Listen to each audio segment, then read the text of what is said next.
جادو عام طور پہ کیوں کروایا جاتا ہے؟ ایک جادو ہوتا ہے سحر تفریق، جدائی ڈالنے کے لیے. سب سے پہلے تو میاں بیوی میں، دوستوں میں، ماں بیٹے میں، بہن بھائیوں میں، رشتہ داروں میں، خاندانوں میں، دو کاروباری پارٹنرز میں. بعض اوقات دیکھا نا کہ پارٹنرشپ سے کاروبار بہت آگے جا رہا ہے تو ان کے درمیان لڑائیاں ڈلوانے کے لیے. اسی طرح سحر محبت، کسی کے دل میں اپنی محبت ڈالنے کے لیے، مطلب کسی عورت کے لیے، مرد کے، کسی بھی شخص کے. پھر سحر تخیل، جو وہم ڈال دیا جاتا ہے. کئی لوگ آپ نے دیکھا ہوگا ہاتھ دھوئے ہی چلے جاتے ہیں، ان کو لگتا ہی نہیں کبھی وہ پاک ہوا ہے، وہ وضو ہی کرے چلے جاتے ہیں. نہاتے ہیں تو گھنٹوں نہاتے رہتے ہیں، واش روم سے نہیں باہر نکلتے. تو باتھ روم جو ہے یا ٹوائلٹ جو ہے انتہائی گندی جگہ ہے، اس میں انسان کو بس ضرورت کا ہی ٹائم لگانا چاہیے، فوراً باہر آنا چاہیے. عموماً شیاطین ایسی ہی جگہوں پر ہوتے ہیں تو اس میں انسان کو نہیں ہونا چاہیے، یعنی کہ وہاں سے بچنا چاہیے، گندی جگہوں سے، جسمانی گندگی سے بھی بچنا چاہیے کیونکہ وہ شیاطین کو گندگی پسند ہے. تو وہ پھر عموماً ایک وہم سا انسان کو ہو جاتا ہے، انسان شکی ہو جاتا ہے، ہر ایک میں شک، ہر ایک کے اندر سے فالٹ ڈھونڈنا. پھر سحر جنون ہوتا ہے، انسان پاگلوں جیسی حرکتیں کرنے لگتا ہے، دماغ مفلوج ہو کے رہ جاتا ہے، کوئی عقل کی بات نہیں کرتا انسان. اسی طرح سحر خمول، سستی میں مبتلا کرنے والا، ہر وقت ایک لتھارجی، کاہلی، نماز کو دل نہیں کرتا، قرآن پڑھنا ایک مصیبت لگتا ہے، اور کوئی بھی نیکی کا کام بہت ہی مشکل.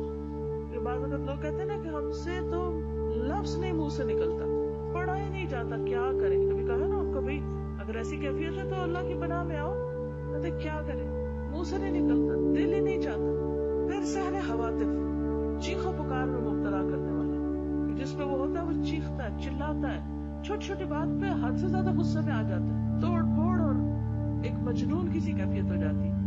بعض اوقات سحر امراض جیسے مرگی کی کیفیت یا مختلف اور بیماریاں کی شکل میں.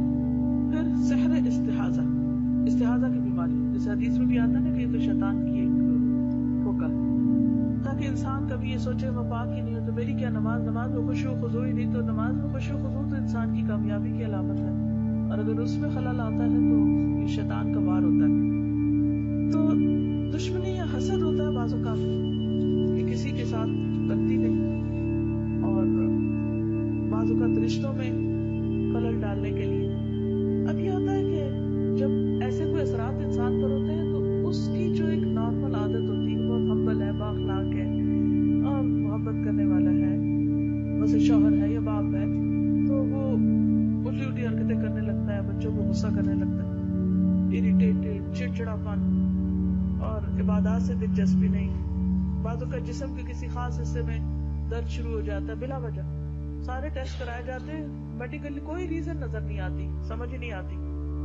بعضوں کا ڈراؤنے خواب آنے لگتے ہیں اور انسان کو ایسی بھیانک چیزیں نظر آتی ہیں کہ وہ سو نہیں پاتا. بعض اوقات خون کے چھینٹے نظر آتے ہیں.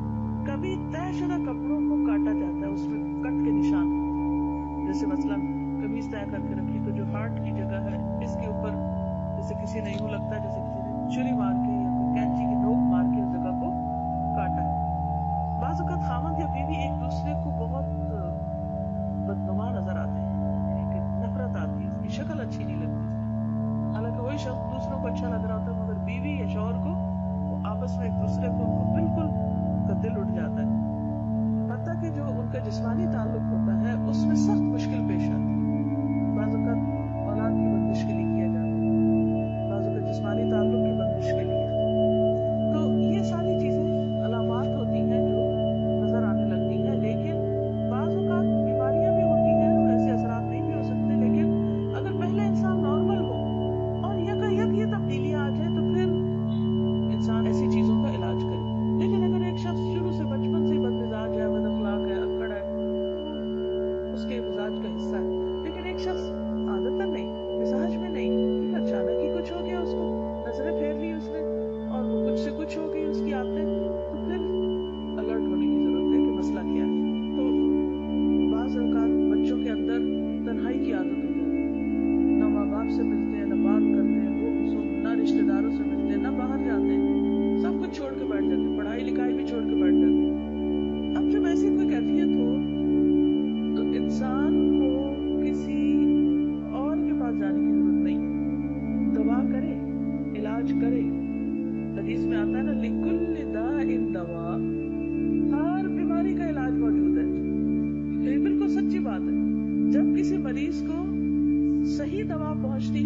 باذن اللہ ٹھیک ہو جاتا ہے.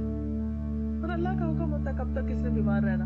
ایوب علیہ السلام کی آزمائش کو آپ دیکھیں, کئی سال تک وہ بیمار رہے تو ٹھیک ہو گئے, اور پہلے سے بھی زیادہ ان کو نعمتیں ملی. تو مایوس کبھی نہیں ہونا چاہیے. اللہ کا حکم ہوگا تو ایک کن کہنے کی دیر ہے, انسان شفا یاب ہو جائے گا اور دوائیں بھی اثر کرے گی.